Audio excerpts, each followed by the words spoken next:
కాంగ్రెస్ ప్రభుత్వం ఏర్పడి నెల రోజులు కాలేదు. ప్రతిపక్ష బీఆర్ఎస్ అప్పుడే దూకుడు పెంచింది. రేవంత్ రెడ్డి సర్కార్ను ఇరకాటంలో పెట్టేందుకు అస్త్రశస్త్రాలు బయటకు తీస్తుంది. ముఖ్యంగా కాంగ్రెస్ ఇచ్చిన హామీలనే భస్మాసుర హస్తంగా మార్చాలన్న దూకుడుతో ఉన్నారు గులాబీ నేతలు.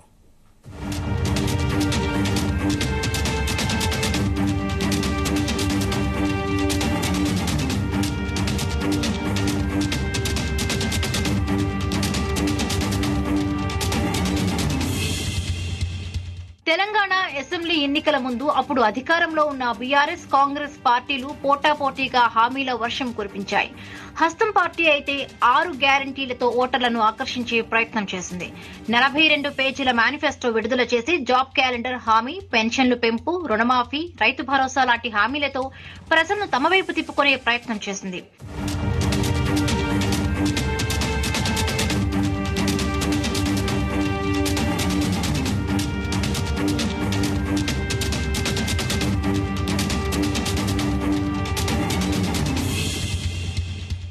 చేస్తే కాంగ్రెస్ ప్రభుత్వం అధికారంలోకి వచ్చింది. 64 సీట్లతో ప్రభుత్వాన్ని ఏర్పాటు చేసింది. రేవంత్ సీఎంగా ప్రమాణం చేశారు. డిసెంబర్ 7న ప్రభుత్వం ఏర్పడగా డిసెంబర్ 9న సోనియా జన్మదినం సందర్భంగా ఆరోగ్యశ్రీ పరిమితిని 5 లక్షల రూపాయల నుండి 10 లక్షల వరకు పెంచారు. ఇక మహాలక్ష్మి పథకంలో భాగంగా ఆర్టీసీ బస్సుల్లో మహిళలకు ఉచిత ప్రయాణం ప్రారంభించారు. 6 గ్యారంటీలలో 2 పథకాలను అమలు చేశారు. 100 రోజుల్లో మిగిలిన అన్ని గ్యారంటీలను అమలు చేస్తామంటూ రేవంత్ రెడ్డి ప్రభుత్వం ఇప్పటికే ప్రకటించింది.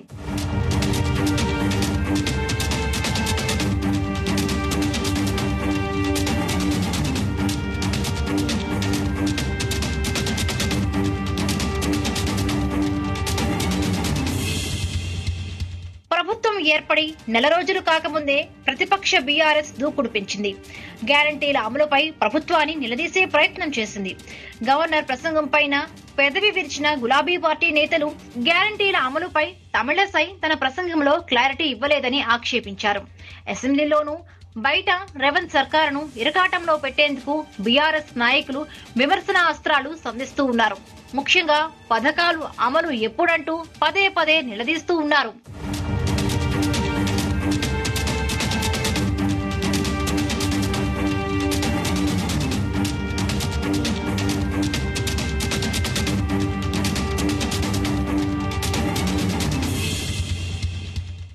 గ్యారంటీల పేరుతో కాంగ్రెస్ పార్టీ ప్రజలను మభ్యపెట్టిందని బీఆర్ఎస్ ఎమ్మెల్యే కడియం శ్రీహరి విమర్శించారు.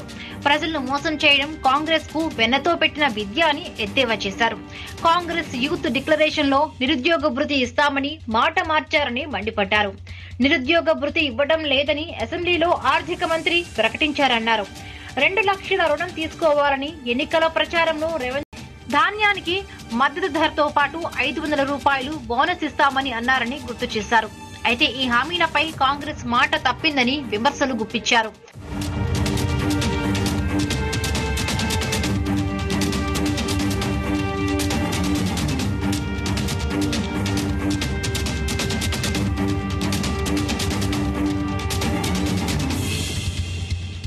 నిజానికి 6 గ్యారంటీల అమలు రేవంత్ సర్కార్ కు కత్తి మీద సామే. ఆర్టీసీ బస్సుల్లో మహిళలకు ఉచిత ప్రయాణం, మహిళలకు నెలవారీ ఆర్థిక సహాయం, రైతు భరోసా కింద ఎకరాకు 16,000, 500 రూపాయలకే గ్యాస్ సిలిండర్, 200 యూనిట్ల ఉచిత విద్యుత్ లాంటి హామీలను కాంగ్రెస్ ఇచ్చింది.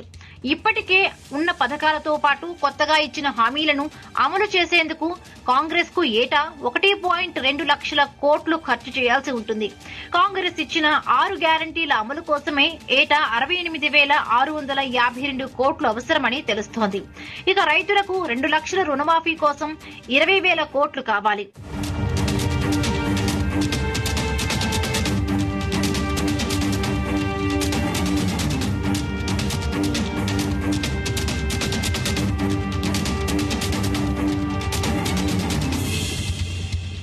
రెండు 2022-23 ఆర్థిక సంవత్సరాన్ని పరిశీలిస్తే రాష్ట్ర సొంత పన్ను ఆదాయం కేంద్ర నిధులతో కలిపి 1,72,000 కోట్లు ఉంటే రాష్ట్ర బడ్జెట్ దాదాపు 1.9 లక్షల కోట్లుగా ఉంది. అంటే ఆదాయ వ్యయాలు దాదాపు ఒకే విధంగా ఉన్నాయి. మహిళలకు ఉచిత ప్రయాణ పథకం కోసం రాష్ట్ర ప్రభుత్వం ఏటా ఆర్టీసీకి 10,000 కోట్లు చెల్లించాల్సి ఉంటుంది. 200 యూనిట్ల ఫ్రీ కరెంట్ అమలు చేస్తే డిస్కంలకు ఏటా 5,000 కోట్లు కట్టాలి. ఈ హామీలన్నీ అమలు చేయాలంటే రుణాలు తీసుకోవాల్సి ఉంటుందంటున్నారు నిపుణులు. అయితే ఇప్పటికే రాష్ట్రం రుణ పరిమితిని చేరుకుందని రుణాలు తీసుకోవడంలోనూ ఇబ్బందులు తలెత్తవచ్చని అంటున్నారు. దాంతో 6 గ్యారంటీల అమలు వ్యవహారాన్ని అస్త్రంగా చేసుకుని బీఆర్ఎస్ దూకుడు పెంచుతోంది. ఫలితంగా రేవంత్ సర్కారుకు హామీల అమలు పెద్ద సవాలుగా మారింది.